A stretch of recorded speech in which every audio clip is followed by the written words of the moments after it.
Hello বন্ধুরা, সবাই কেমন আছো? আশা করি সবাই খুব খুব খুব ভালো আছো। তো আমিও খুব ভালো আছি। দেখতে পাচ্ছ হাতের মধ্যে কচি চাল কুমড়ো। তো চাল কুমড়োর পুর ভাজা করে দেখাবো। তার জন্য এই দেখো মা আমাকে চাল কুমড়ো কেটে দিচ্ছে। তো কেটে ধুয়ে আমি একটি ঝুড়ির মধ্যে নিয়ে নেব যাতে জল শুকিয়ে যায়। চাল কুমড়োর মধ্যে জল থাকে তোমরা সবাই জানো, কিন্তু আমি যে ভাজাটা করব সেটার মধ্যে একটুকু জল পাবে না তোমরা।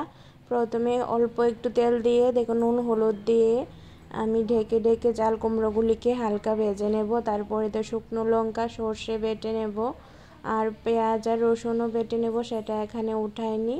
এই দেখো চাল কুমড়োগুলি ভাজা হয়ে গেছে, একটুও জল নেই, বলেছিলাম তোমাদের। এই দেখো তোমরা নিজেই দেখতে পাচ্ছ একটুও জল নেই। এখন আমি নামিয়ে আধা ঘন্টার মতো ঠান্ডা করে নেব।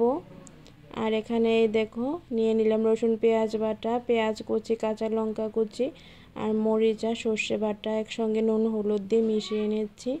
মিশিয়ে দেখো এক একটা চাল কুমড়ো নিব, নিয়ে ওদের ভেতরে ঢুকিয়ে দেব, দিয়ে আমি সবগুলি রেডি করে নেব। এই দেখো সবগুলি ভাজা আমি রেডি করে নিলাম। এবার হচ্ছে কড়ার মধ্যে তেল করে ভেজে নেওয়ার পালা। একে একে আমি সবগুলি ভেজে নেব। তো ডুবন্ত তেলে ভাজছি। এই দেখো এখন আমি উল্টে দেব সবগুলি ভাজা। এই দেখো এক সাইড হয়ে এসেছে, লাল হয়ে আসছে। তো দুনো পাশ আমি ভালো করে ভেজে নেব। তো চাল কুমড়োর পুর ভাজা কে কীভাবে করো আমাকে কমেন্টে জানাবে, আর তোমাদের কীরকম লেগেছে সেটাও আমাকে জানাবে। এই দেখো হাফ ভাজা হয়ে গেছে আর হাফ কড়ার মধ্যে আছে। তো এগুলি আমি তোমাদের তুলে নিচ্ছি। দেখো কড়ার মধ্যে একটু লেগে নেই।